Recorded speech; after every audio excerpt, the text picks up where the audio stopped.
Hello po sa inyong lahat mga ka-crypto. Ako po si Pinoy Crypto Trader at sa video na ito ay atin pong pag-uusapan ang aking technical analysis dito po kay Shiba Inu ngayon pong September 12 taong 2024. Pero quick update lamang po tayo dito kaya diretso na po tayo sa pagte-technical analysis sa kanyang daily chart time frame na ito. At yan po yung aking naging previous technical analysis dito kay Shiba Inu. Kapag siya po ay tatalbog dito sa ating minor support line dito na nasa presyong 40 digits 1267 ay ayan, mauuwi lamang po ito sa kanyang consolidation or magsa-sideways lamang po ito kasi napaka bearish pa rin po or bearish pa rin po yung signal natin dito or mahina po yung volatility ni Shiba Inu kasi maliliit yung mga QQE bars natin dito at maliit na rin yung sukat ng ating Hall Street indicator. Kaya pag ganyan po yung nakikita natin ay wala pong gaanong sapat na puwersa ang mga bulls or mga bears para paggalawin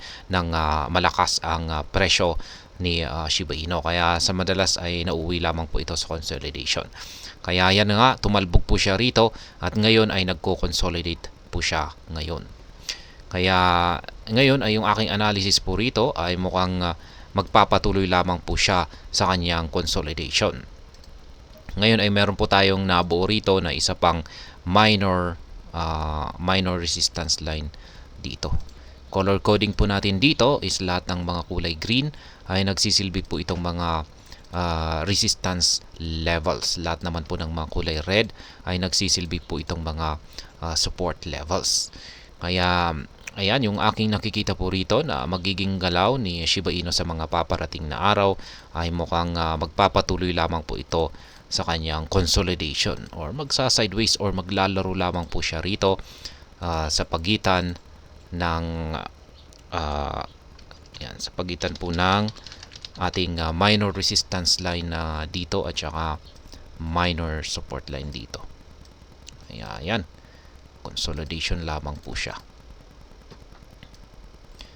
Ngayon ay syempre may potential pa rin po siya na mabasag or basagin yung support line natin dito sa ibaba.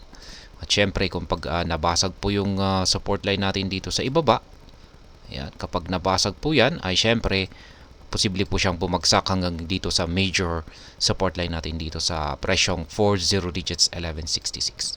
At syempre meron na rin po siyang potential na magkaranas ng breakout sa upper portion nito.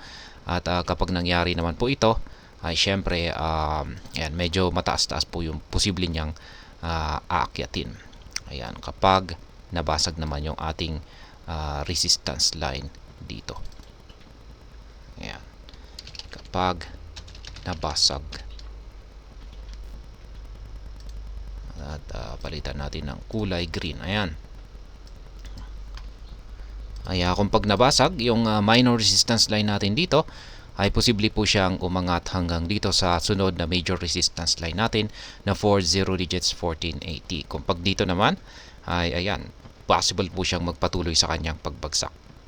Pero sa ngayon ay base po sa ipinapakita ng ating mga indicators ay mahina po talaga ang volatility nitong si Shiba Inu. Kaya mukhang ito po yung nakikita ko na mas mataas ang posibilidad na magiging galaw ni Shiba Inu sa mga paparating na araw. Magko-consolidate lamang po siya.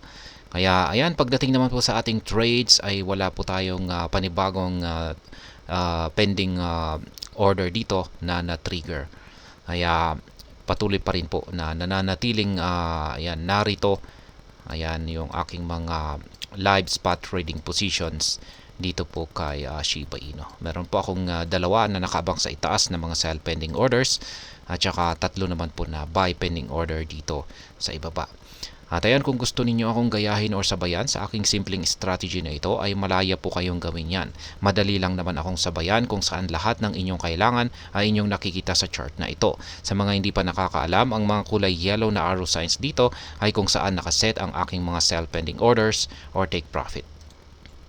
At ang mga ito ay nakaset sa mga presyo ng mga resistance levels na katapat ng mga ito. Ganon din ang mga kulay blue na arrow signs dito sa ibaba kung saan ay nakaset naman ang mga ito sa presyo ng mga support levels na katapat ng mga ito. At sa mga bago lamang po dito ay check na lamang po ninyo ang description ng video na ito para malaman kung anong platform at mga indicators ang ginagamit ko dito. At hanggang dito na lamang po tayo sa video na ito mga ka-crypto. Marami pong salamat sa panonood. Ingat po tayo lagi at God bless po sa ating lahat.